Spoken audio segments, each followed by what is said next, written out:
Hi. Oi, so they give access to their job portal, Geeks for Geeks, for free? Yes, complimentary with the course.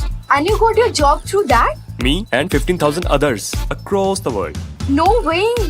Oh, yes, Wiz. Don't delay. Enroll now. Geeks learning together. Hey geeks, Akshay Bhaskar this side. Welcome to the first day of Skill Dependence Days specials. And today, the topic of this session, this webinar is Roadmap to Grandmaster at Codeforces.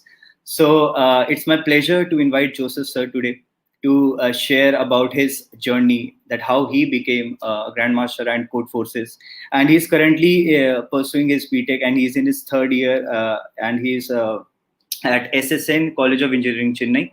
So I'll be inviting him to the stream in a while. But before that, I can see some of the comments, and I really appreciate that people have already started, putting so much comments. So some hellos, obviously. Hi Vani, hi Yogesh, hi Aditya. Yeah, Aditya. Okay, we're taking your feedback. Thank you. All right. So just keep engaging. Ask your questions. Ask a lot of questions. We'll take some. We'll pick 4 5 questions at the end of the session. And amazing. Hi Prashant. Hi Pawan. Hi. Oh God, so many comments. Great guys. Keep it engaging. Awesome. And let me invite Joseph sir to the stream now, and let's start our session. And I'll be asking some questions from him. So let's start. Hi Joseph. How are you? Yeah, hi Akshay, I'm doing fine. Great. So hello Okay. everybody. So yeah, I'll be answering some questions from Akshay here about how I became a grandmaster. Yep. All right. So you can also see a lot of comments coming up. Can you see the Yeah, comments? There's a flood coming. So we'll keep coming, and let us start with a brief introduction about yourself. yeah, okay. Okay. Great. So my name is Joseph Amirtharaj, as you may already know. So my biggest passion, I would say, is competitive programming. And related coding things like algorithms, data structures, and so on. Okay. So I'm currently, like Akshay said, I'm a third year pursuing my BTech in computer science at SSN College of Engineering. Yeah, so that's pretty much it about me. Okay. Okay. So I would love to know more about your journey to become Grandmaster too. So obviously, you started and how you reached this point. Yeah. So, well, it all started like with most Indians. It all started with my college mates, my seniors, telling me to do competitive programming because it would help me get a job and etc. So, yeah, I started competitive programming. I heard of it from my seniors. I thought it was Hmm. interesting, and Hmm. I'm generally a competitive person, so yeah, I kind of like the competitive aspect of it. So I Okay. started with Hacker Rank. I started with some basic problems there. I enjoyed solving them. And at the beginning of the lockdown is when I started seriously doing competitive programming. So I started with your popular websites, Codeforces, CodeChef, and so on. Okay. So in the beginning, I didn't really practice a lot. I didn't have a fixed routine or anything. I was just practicing problems when I felt like it.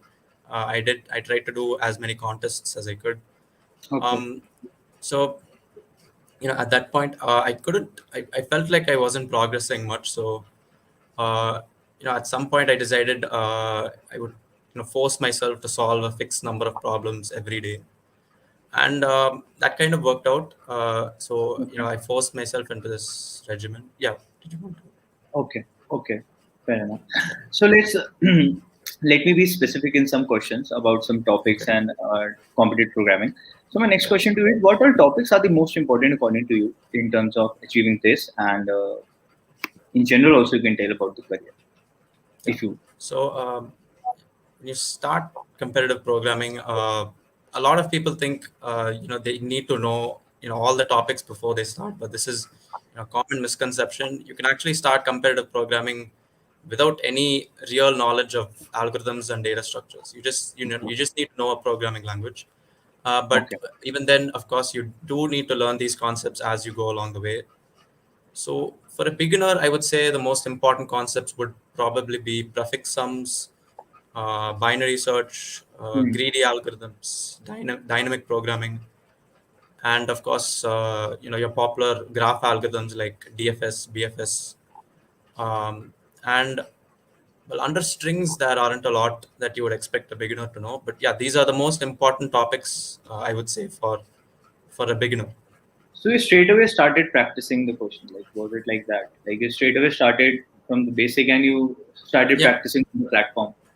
yeah. I Okay. started on HackerRank without knowing much. I just knew C++. Okay. And you learned, like that's also a very great way of learning. Like Yeah, you learn while experimenting. yeah. I Okay. think it's best to learn by doing. Yeah. That's what I personally feel too, by the way. That's my that's my also. Anyways, so how does competitive programming add to your coding career? Like what edge does it give? Um, so I don't know if I can say I have a coding career yet. I'm only a third year, so I haven't started much on the development But you side. know, once you start your placement, when you mention this that you are Grandmaster Codeforces, it will Yeah, definitely give you. You have you it's a no definitely. right? Yeah, So so in that competitive context, programming, yeah, it helps a lot with getting your resume is shortlisted, like passing the shortlisting around. okay, And of course, it helps tremendously in coding interviews. So recently we had our internship season. I had no problem solving the questions. So yeah, competitive programming helps a lot with these coding interviews. You don't have to spend a lot of time on LeetCode and those kinds of websites. You really don't have to worry about them at all if you spend enough time with competitive programming. okay, all right. So how should one begin with the platforms like Codeforces and CodeShare? Like if somebody is completely naive, they haven't done it yet. So how to Okay, begin? so you'd want to start with the most basic problems. So in order to do that, in Codeforces, you would go to the problem set and you would sort the problems by the number of people who solved them. So you have a bunch of these relatively easy problems, and I'd suggest starting with those problems. So CodeChef recently has started this initiative to make competitive programming a bit more beginner friendly. They're hosting a lot of starters contests, so I would suggest participating in them as well. Okay. So yeah, this is how I would recommend beginning with these platforms. Okay, okay. And while solving coding problems, like what approach should one follow? Like, do you did a lot of problems in one sitting, like 2.5 hours, or did you how did you approach that thing of solving coding problems? Okay, so regarding how many problems you would solve in one sitting, so that depends on your mental capacity, I would say. So some people might get tired easily, and generally when you start off, you might find it difficult to solve more than 4 or 5 problems. So the mental fatigue kicks in very soon. But as you solve problems, um, you become more resilient, and your mental capacity increases. You're able to solve more problems. You're able to think for longer, and so on. So regarding how to approach problems, um, so that I think depends a lot on experience, mainly experience and knowledge of various concepts. So that's generally what helps with approaching problems. So if you're But experienced enough, usually, for yeah. example, like need some clarity on this. Like for example, if I am solving problems, and how is there a certain rule that you have to solve such this number of problems? Only then you can say that you're getting expert, or you can just somebody gets the logic of it in like 3 problems. Somebody takes 30 problems for it. It's a very custom made process. Like I just want to Yeah, understand that. Is there something which works for many, or is there like it should be like for everyone it should be different? Like how it yeah. sh- So how so competitive programming is actually a relatively new kind of field. So most of us haven't really figured out the best way to learn competitive programming. We've just tried whatever we thought would work, and it worked for us. But what worked for me personally was having a kind of curated list of problems of gradually increasing difficulty.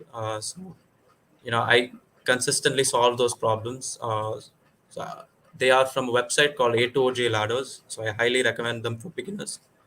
So yeah, those kinds of curated lists. I think most people prefer these kinds of lists over randomly solving problems because it gives you a greater sense of accomplishment when when you see that you've solved a lot of problems. So Hmm. Okay. Okay. And let me ask you, what routine did you follow? Like, how did you prepare? yeah, so as I said, I in the beginning I did not follow much of a routine, but after that I decided that I needed to get a bit more serious to get better. So I decided that I would solve 10 problems a day. So I made myself stick to that regimen. So yeah, that was really all that was there to my routine. I just forced myself to solve at least 10 problems a day. So there wasn't any scheduling or anything related to time. Generally, if I got tired, then I would just stop. But I would try my absolute best to finish at least 10 problems a day. 10 problems a day. Okay. And obviously, there are times when you feel demotivated. You know you need to practice. You're out of touch Yeah. with few topics, but you're still not getting that motivation to get started, right? So how do you stay motivated during those times? Can you share some of your opinion on that? Yeah. So I've gone through a lot of periods where my rating has been stagnant. It doesn't improve much. I have these long streaks of bad contests. So Hmm. I obviously a person is going to get demotivated by that. But I would say my main motivation comes from uh, my aim to just keep getting as good as I possibly can. So I kind of want to see what the limit of my abilities would be, so to speak. So it's a little bit of a cheesy thing to say, but but No, yeah, no. with I really want to see how far I can go. So I'm a really competitive person, so that competitive nature of mine itself motivates me a lot. Hmm. Um, but for other people who might not be as competitive, if you're stuck at a particular rating, so there are a lot of people. So I don't remember any names off the top of my head, but there are a lot of people who struggled a lot in the beginning. So they took about 3 to 4 years to become a grandmaster, but you can see that they've consistently put in effort, taken part in whatever contests they could, and so on. So, like, try to stay as consistent as possible. Remember that the learning curve, with competitive programming, it isn't linear. So, uh, Okay. so personally, I did not really feel much progress in the beginning, but suddenly feel a burst of progress. So I would recommend being a bit patient, and just trying your best in solving any problems that you can. Yeah. Okay. See, as you said that you are like competitive, right? You're naturally competitive in nature, and that definitely helped you. But some people, lack that. I would Yeah. say that energy to actually, they feel demotivated due to many more reasons. I think, like for Yeah. example, maybe they are not having good college, and they feel that they can't make it because of good college, or they don't have a necessary skill. The whole idea behind skill dependence days is that the skill part of it. So I'm talking about that, and in that context, what can you tell students that, okay, there are many companies which come, and if how to take that experience of a rejection, for example, like getting stagnated and not able to improve your rating is kind of a rejection you feel within yourself, that I can do it. Yeah. Yeah. That's the same thing which people feel that if they don't get through the interview. So basically you say that, okay, I'll come back, I'll do it again. That's the attitude, right? I'm talking about that attitude. Can you talk more about competitive attitude? Is all I'm saying. Yeah. So Can you explain it a when bit? yeah, so when I do really bad in some contest, so I Yeah. generally think I haven't been practicing enough. I need to practice more, and a bad contest would generally be a bad contest would actually be more motivating than a good performance. So it would kind of be a wake up call for me. I need to start working harder. Um, so about general motivation with respect to CP. Um, Again, the learning curve is not linear, so there are a lot of people whose rating graphs are uh, you can see they've taken a really really long time. So I don't remember any particular names right now, but you can see their rating graphs. They've consistently put in effort, and they made it to the top. So I would, so I think even while you're demotivated, I would recommend solving easier problems. Okay, so you might think that you're solving very hard problems, and you might think you're not Mhm. good or anything. In that case, I would recommend solving some slightly easier problems, just to get your confidence back, just to make sure, Yeah. just to kind Got of it. remind you that you know uh, it's still possible to go all the way. Okay. Yeah. Makes sense. Okay. So, I didn't mention that before, but you also teach students in a CP Life course, right? Yeah. So, how was your experience been teaching in CP Life course? Yes, that was it's actually been quite a unique experience. I've never taught Because before. you are into competitive programming, right? You are Yeah. like killing it, and that's the whole idea. And you also teach with us. So you have to know your perception, your Okay. perspective on. Yeah. Yeah. So yeah, it's been quite a unique experience. This is the first time I've taught anybody like this in a classroom setting. I would say it's been a really interesting experience, because teaching it really is completely different from learning Yeah. something. So a lot of the time when I learn concepts, I might skip some details because they might not be necessary, but uh, that's not really an option you have when you're teaching. So I've actually learned quite a lot about the concepts. About various concepts that I'm teaching. So one example of that would be the KMP algorithm. So I didn't, truly understand it before I, was given the opportunity to teach it. So yeah, I'm quite grateful for that opportunity. And yeah, I really do enjoy teaching. I think it's a teaching, it's a learning process for both the teacher and the students. That's so cool. This is one of the most beautiful things to do, teach, Yeah. because that's what required to be done. That's great, Joseph. Thank you so much for sharing your views on other questions I had for you. And Yeah. now we have good time for questions. We can take many of Okay. them if you're okay with it. So let's go through the comments and let us pick few of the questions. I'll put it in the banner, and I would request our geeks to start asking some interesting questions and get this doubt solved regarding their careers. Okay. Let me know, Joseph, which one do you want to go for the first as a first question? Yeah, I'm just looking through the comments now. Yeah.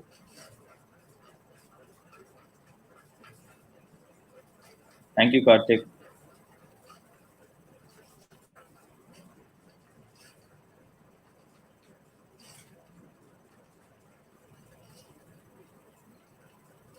So here's a question from Jay. So he Can you repeat says, the name? Can you repeat the name? Jay Madheshya. Okay. I Okay. apologize if I did not get the name right. Yeah. Please also tell the question once till the time I'm finding the. Yeah, so the question is, not able to solve more than 2 or 3 questions in a contest. What should Okay. one do to overcome it? Okay. Okay, Yeah. so Please go ahead.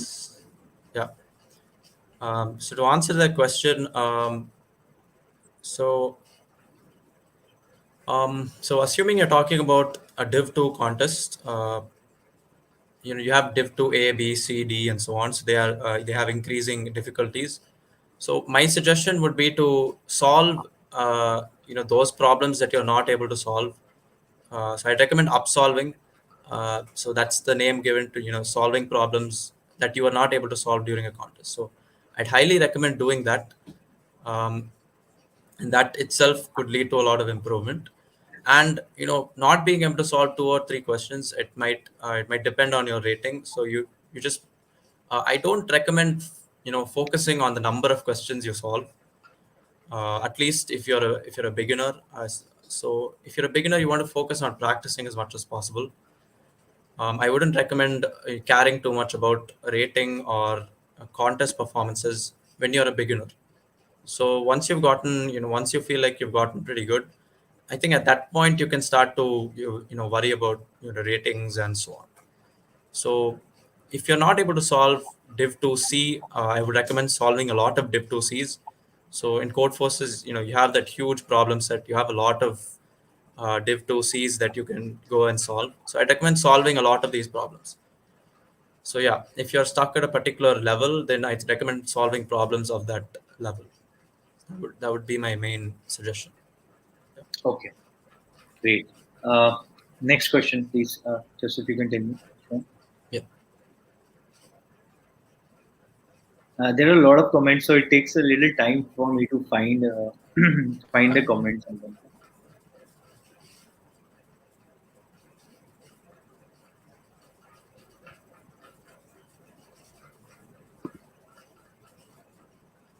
Yeah, so here's another question. The name says LinkedIn user. Oh, The name is LinkedIn user. okay. And what's the question?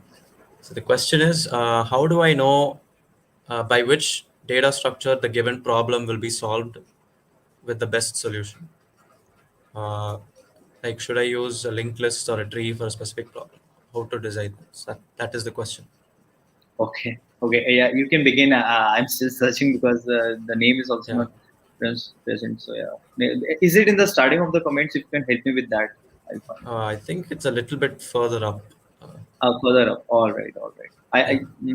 Okay, I'll find it. You can start the question. I'll just pin it in Yeah. a moment. Yeah. So I'll just repeat the question for everyone. Yes, thank you, thank you.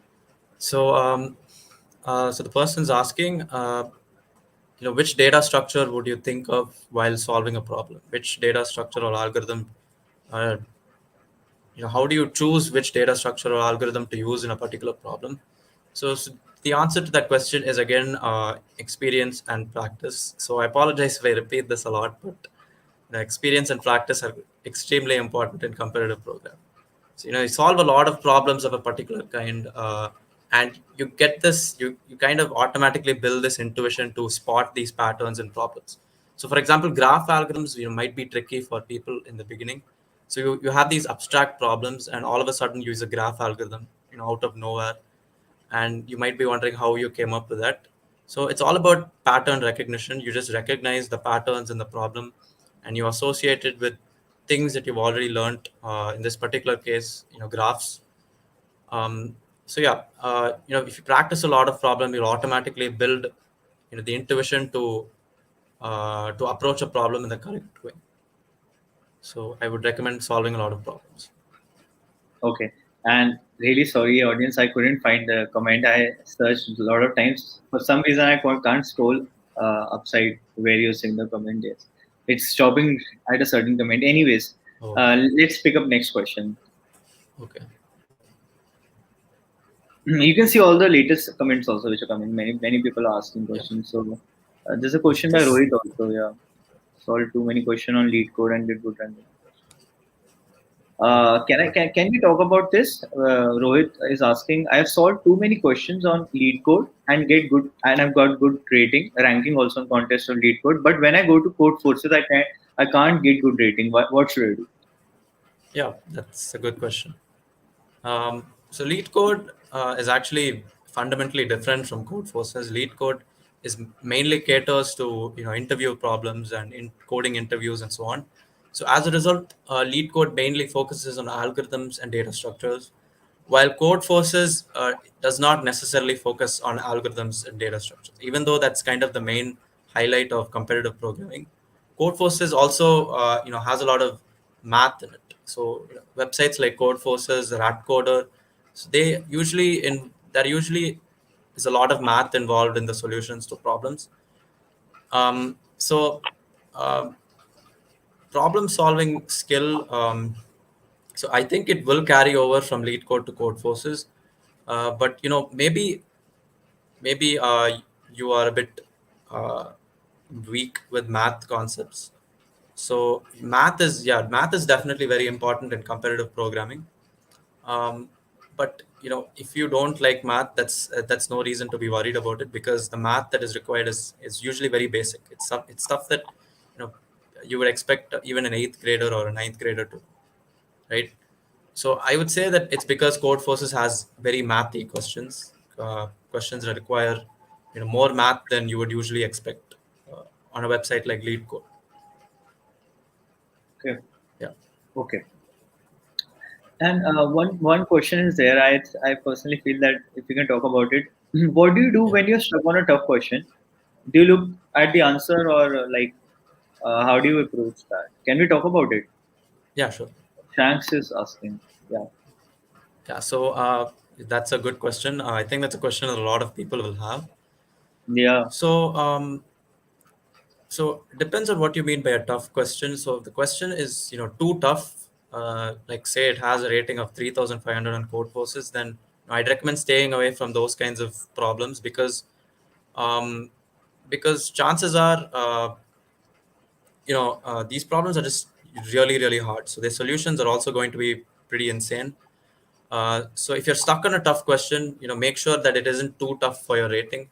So if your rating is X, then I would suggest sticking to problems that are, at most, 400 points above your rating. So problems with a rating of at most X plus 400. So that's what I would recommend. That's what a lot of people also recommend in CP. So if you get stuck on a question, so one thing, so that actually, I think the answer depends from person to person. I personally try not to look at the editorial.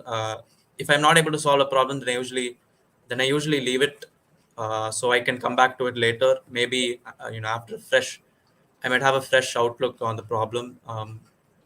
But uh, if you want to practice efficiently, then I would suggest looking at the editorial after some fixed amount of time, like say 60 minutes. If you spend 60 minutes without making any progress on the problem, then I would suggest looking at the editor.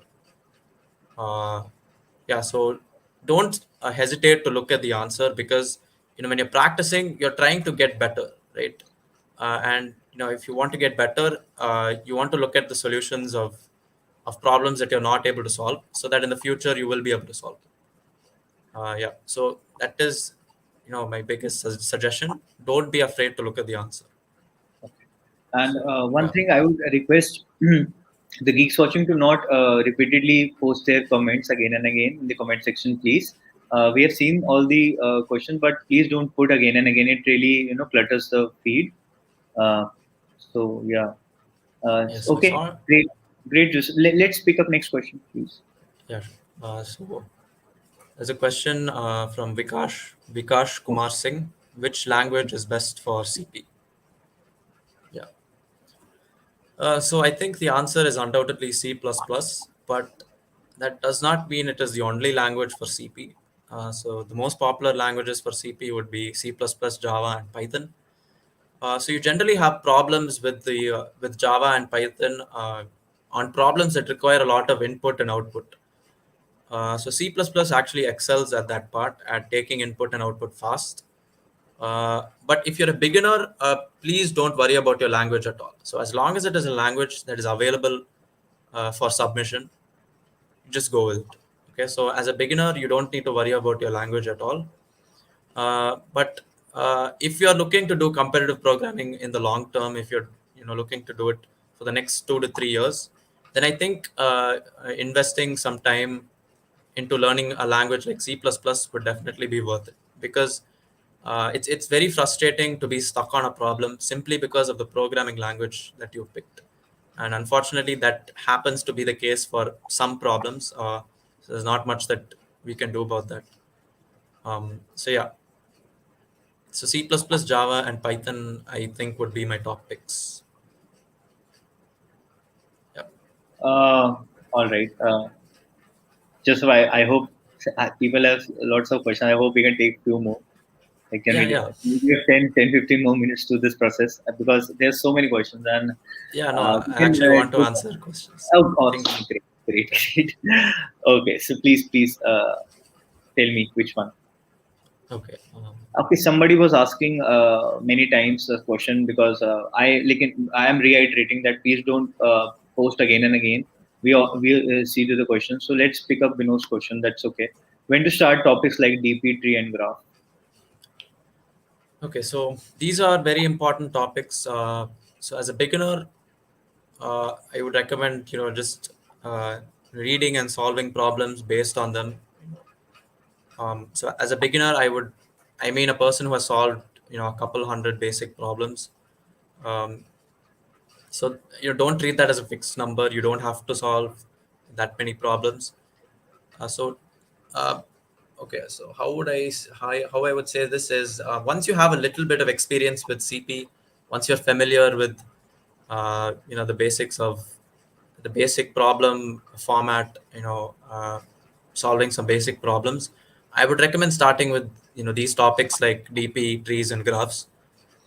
But these are actually very vast topics. Okay, so there are a lot of problems that involve DP, trees, and graphs. So generally, if you go into them, then it's kind of like a rabbit hole. You just keep solving problems based on these concepts. Okay. So that isn't really a fixed time. So yeah, once you're a bit comfortable with CP, I would recommend starting with these topics. Yeah. Okay. So there's one more question. The Siddharth is saying that he is at fall sem of second year, but he doesn't have any idea about competitive programming, when to start it and when to do DSA. Like, so if we can. Decide. The fall semester would be the first semester, right? I'm just clarifying that. Siddharth, can you please clarify this? Okay, so I think it is the first semester. Fall sem of second So year, I think would be the fourth semester, if I'm not wrong. Yes, sir. He's saying, all right, sorry. This. okay, Okay, please carry on. which semester was it again? Siddharth, please mention your semester in the comments. We can start the question. So I think it's the third semester. I've asked him I to think I'll mention just. it clearly in the comments once. So I think I'll Third just sem. answer the All right, question assuming it's third yeah, semester. third semester. All right, great. So I'd recommend starting as soon as possible. I know a lot of people in my college, at least, who kind of regret not starting competitive programming earlier. So I'd recommend starting it as soon as you can. When to do data structures and algorithms. So that's something that you can learn as you do competitive programming. And assuming you're a computer science student, I think you'll have your data structures and algorithms course in your college on your fourth semester. So yeah, give some importance to that as well. But yeah, I would recommend starting as soon as you can. Okay. Okay. Next question, please. You can tell me. Yeah.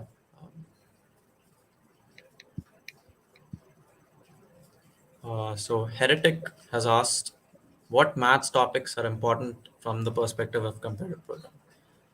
So mainly these topics are from discrete math. So what is discrete math? It's basically math without calculus. So differentiation, integration, that stuff does not come under discrete math. So generally, most other things come under discrete math. So number theory, graph theory, combinatorics. So that those are the most important math topics in competitive programming. So generally, you learn graph theory as more of a computer science subject than a math subject, and that's fine. So you learn graphs as you learn competitive programming. So for number theory and combinatorics, I think you probably have all the knowledge you need.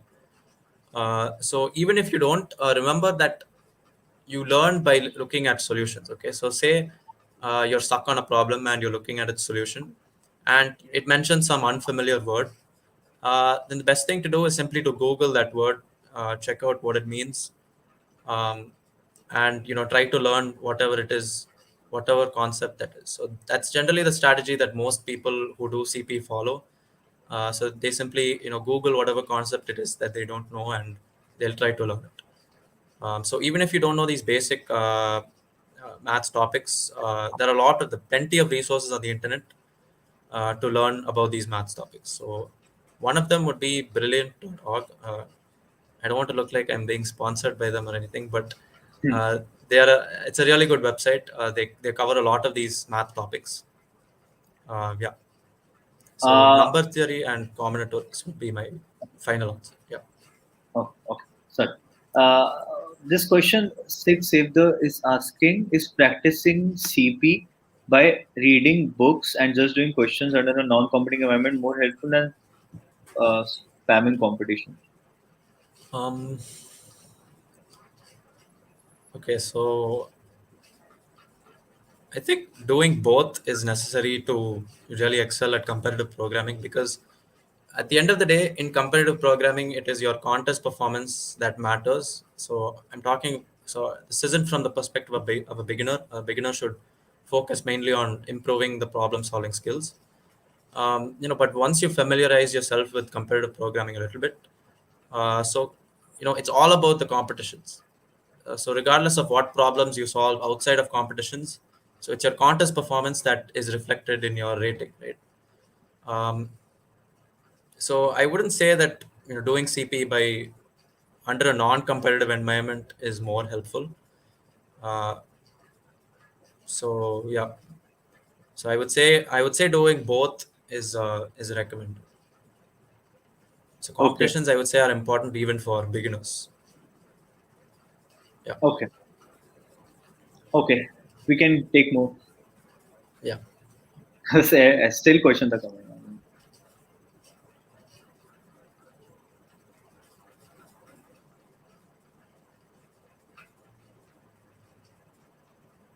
Okay, so Thank you, here's Kushal. another question No, I from was from thanking Ashwin. some. Okay, so Yeah, here's a which one? question from Ashwin. I think it's the last comment. Which is the best year of college for doing CP? So as I said before, start CP as soon as you possibly can. So ideally, it would be your first year. Yeah. Okay. Okay. So I So just there's a wanted to question. make that point clear. Okay. Okay. Start as There's, early as possible. there's a question by Yash also, that how will you distribute time in learning and practice as a beginner? Okay, so as I said before, you you don't want to learn concepts that you don't want to learn concepts at random. So the way that I personally learned a lot of concepts was mainly by getting stuck on a problem, seeing the solution, and googling some concept that was mentioned. So when you get stuck on a problem, when you see an unfamiliar concept being mentioned, then I would say that is the perfect time to learn it, I would say. So learning concepts at random, I don't think is very helpful, because um, you might not immediately see the use of such a concept. But if you learn a concept as and when you need it, then I think you'll appreciate the concept a bit more. And it also makes your practice a little bit more exciting, because you always, when I see a new concept, it's generally pretty exciting. I kind of look forward to learning the new concept.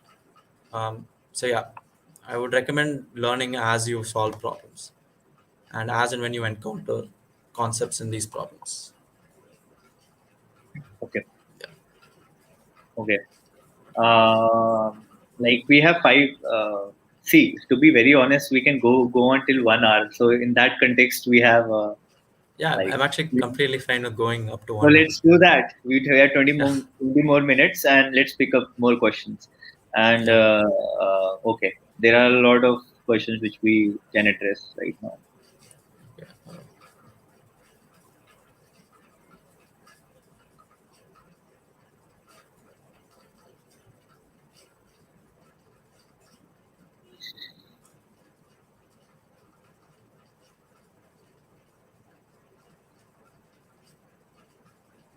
Okay, so Yash Kemani has asked, video tutorials versus documentation, which one should a student prefer?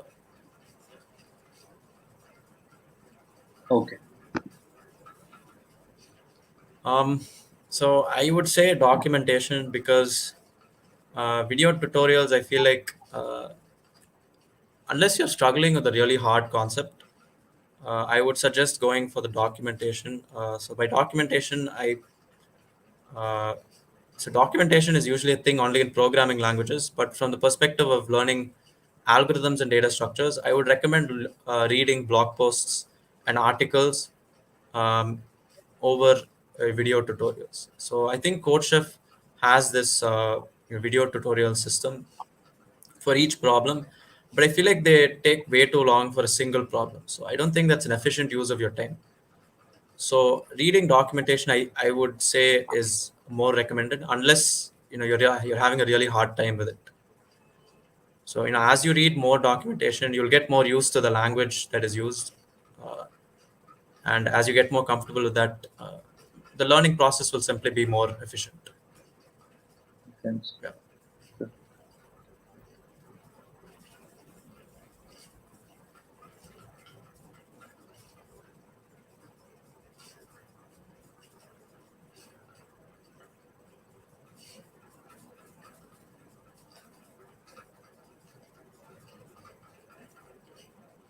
Okay. Abhishek Tiwari has asked, uh, I am CM right now.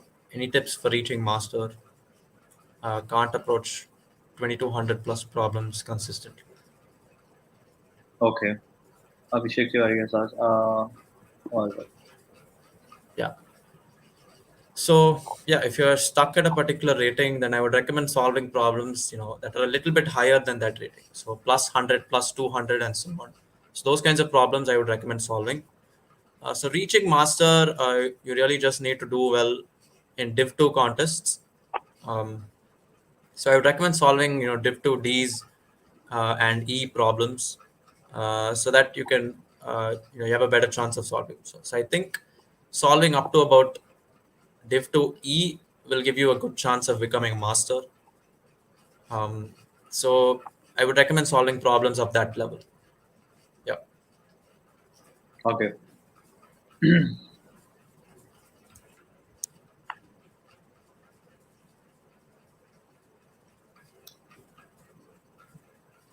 William Charles has asked, is it okay to start with HackerRank? Actually, I was about to say the same thing.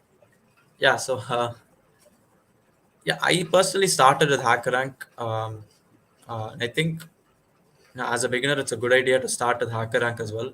You don't have to immediately start with Codeforces, which can be very intimidating. I've heard a lot of people say, Codeforces has a bad UI and so on. Um, so as a beginner, Codeforces can be kind of intimidating. There's this huge problem set.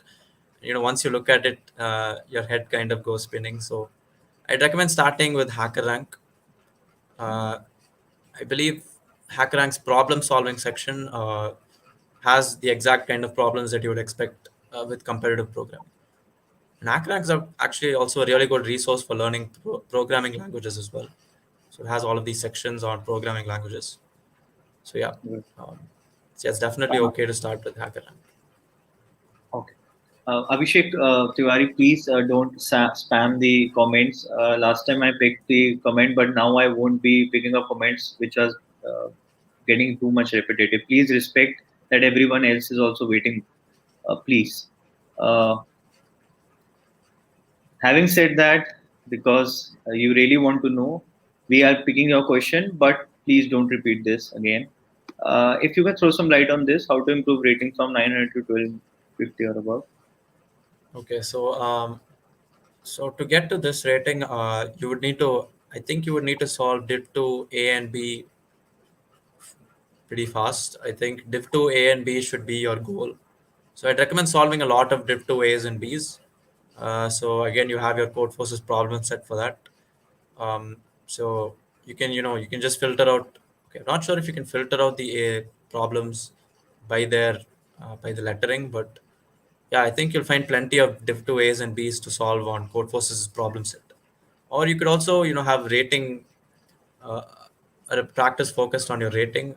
So if your current rating is X, as I said before, solving problems of X plus 100, X plus 200 rating is generally the best way to improve. Okay. Yeah. Okay. You tell me which one do you want me to pick. So Sarfraj Shaikh has asked how to manage academics and CP. Okay. Um, so I actually mainly focused on CP. Um, yeah, since the beginning of the lockdown, my main focus has been CP. Um, Academics. So I think if you do competitive programming, generally academics becomes a bit easier. Uh, because with competitive programming, you're always reading these articles and blog posts with really difficult language. So I think that reading skill translates to academics as well. And at least personally for me, academics felt a bit easier. So I think academics and CP are kind of two separate things. So you can choose to focus on one or the other. I don't think it's very easy to manage both of them together. Um, so yeah, I would Okay. suggest focusing on one or the other, because I think trying to manage both is really difficult. At Okay. least I don't know anybody who has done that successfully. Okay. So yeah, just be careful with that. I think we can take this question.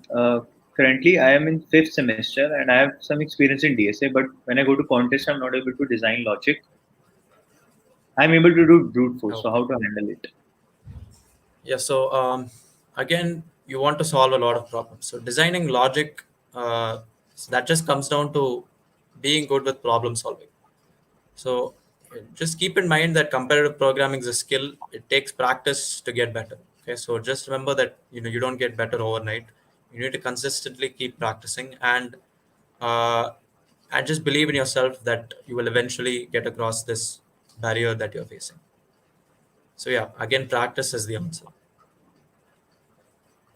Yeah. Okay.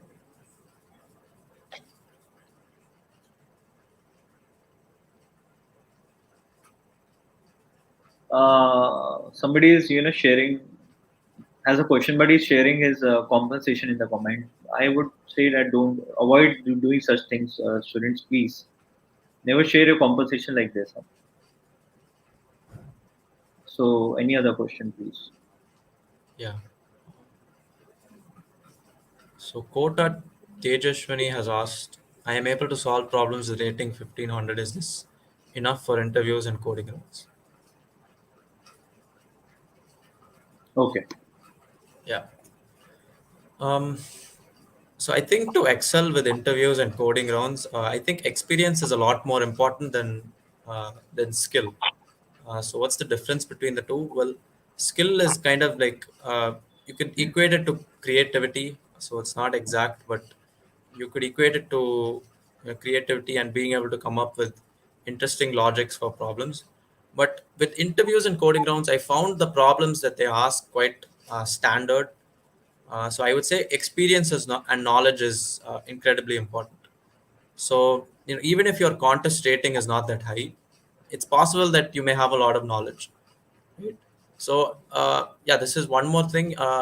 Your contest rating isn't necessarily an indicator of your skill, right? A lot of the times it might not be an indicator of your skill, because doing well in a contest is kind of a thing on its own, right? So it isn't necessarily dependent on how skilled you are, how knowledgeable you are, right?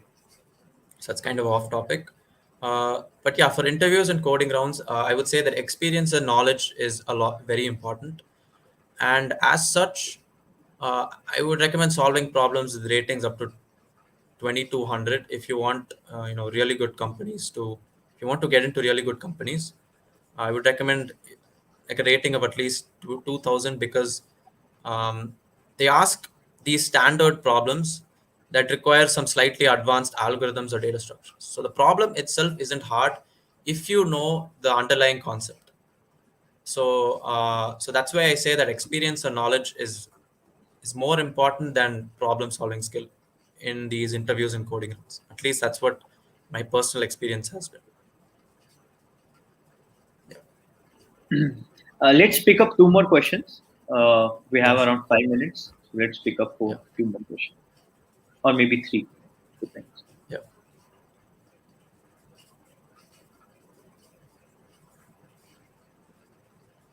Okay. Pradeep Seven has asked how to improve math skills like combinatorics and number theory. Which websites do you prefer? Okay, so I haven't done any focused practice with math. Um, so again, as I said before, you don't need to know anything before you start competitive programming. You only need to know uh, a programming language. So that applies to math skills as well. So you might encounter in a problem that you need this particular math concept, and you can learn it then and there. So yeah, so this is a very important suggestion. Don't be worried about learning new things. Okay, so that's kind of the point of competitive programming. But being unnecessarily worried about that can I don't recommend that. So I recommend learning concepts as you solve problems. um, I think that's the best way to learn concepts. So it applies for these basic math skills as well. Yeah. So yeah, I don't have any particular websites.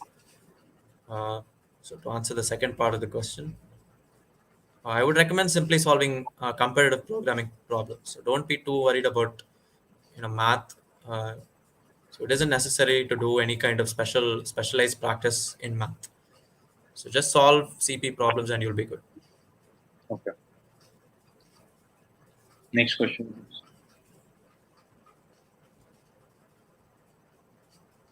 Uh, Bhagati Jogarao has asked how to understand flows / FFT / advanced number theory. Okay, so understanding advanced concepts generally requires that you already understand basic algorithms and ideas. Um, so I wouldn't recommend going for these advanced concepts unless you really need to. Unless, for example, you require this concept in some particular problem. So generally, they assume that you know all of the basic algorithms and such. Uh, when like on a blog post, say for example, if there is a blog post that is trying to teach you flows, it will assume that you have all the sufficient knowledge on graphs and graph algorithms, graph properties, and so on, right? So make sure that you have the prerequisites down. Make sure you know what you need to know before going into a particular concept. Right. So for example, for flows, you would need to know graphs pretty well. For FFT, you need to know complex numbers. Uh, so and um, for advanced number theory, you need to know basic number theory. Okay. So I think that's all there is to it. Just make sure you understand the basic algorithms properly, and only then move on to more advanced topics. Yeah, that would be my Okay. answer. Okay. Let's pick up two more Yeah. questions because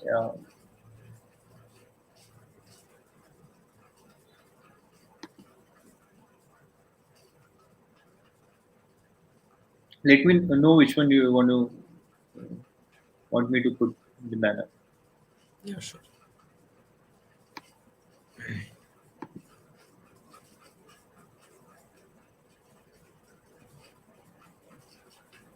Okay, so Faizan Saeed has asked how to master dynamic programming and comparative programming. Okay. Okay, so again, the answer is going to be practice a lot of problems. So there are a lot of lists for dynamic programming. So dynamic programming is actually a notoriously hard, technique in competitive programming. So you need to solve a lot of problems to really, build that intuition about dynamic programming, right? So dynamic programming, it's kind of a technique where you can expect really easy problems to require it, as well as really hard problems.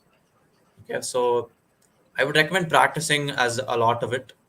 So concepts like dynamic programming, so those are kind of the only concepts where you'll do any kind of specialized practice, right? Uh, so most other concepts you can just learn them as you go on.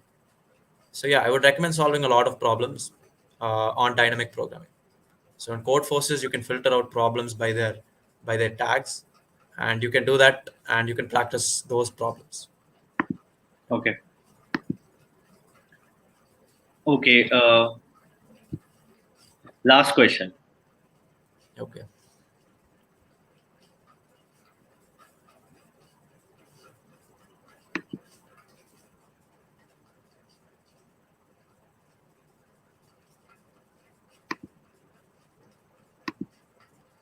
Okay. Arihant Kapoor has asked, how much time does it take to reach master or grandmaster?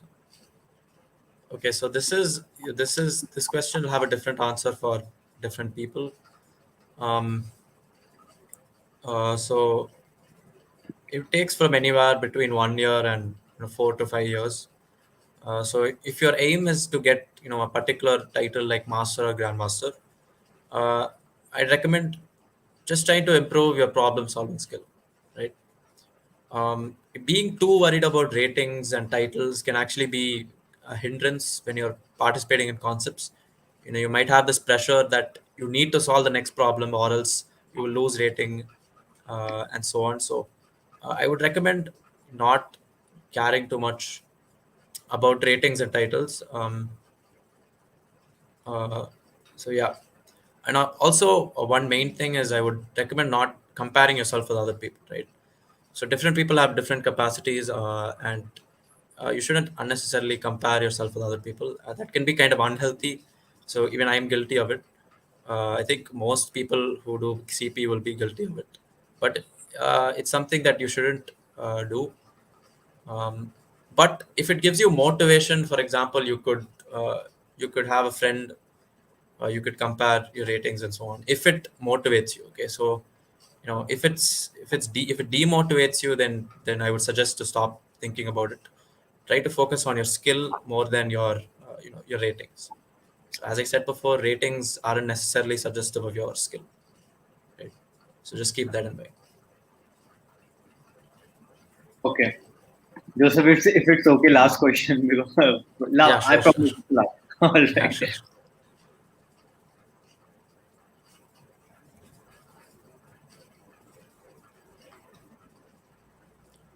So 124 underscore money content K has asked, there are a lot of competitive programming platforms. How can one choose the best? Okay, so I wouldn't. Uh, there shouldn't be a notion of choosing the best. You should choose every platform you can get. Okay, so in competitive programming, the main platforms would be Codeforces, CodeChef, AtCoder. So I believe these three are the main platforms. At least I personally, participate on these platforms. I would recommend participating in whatever platforms you can find. Okay, so how many ever contests you're able to participate in, I would recommend participating in them. So there isn't any best competitive programming platform. Okay, so it's always better to participate in more platforms than in just one, right? So yeah, I would recommend participating in all of the programming platforms. Okay. Great, Joseph. Thank you so much for taking up so many questions, and it was a Thank you. lovely session. Really informative for me too, as well. And I'm sure for our geeks watching us, it must have been an insightful one. You tell me how was your experience? I mean, Yeah, it was actually really nice.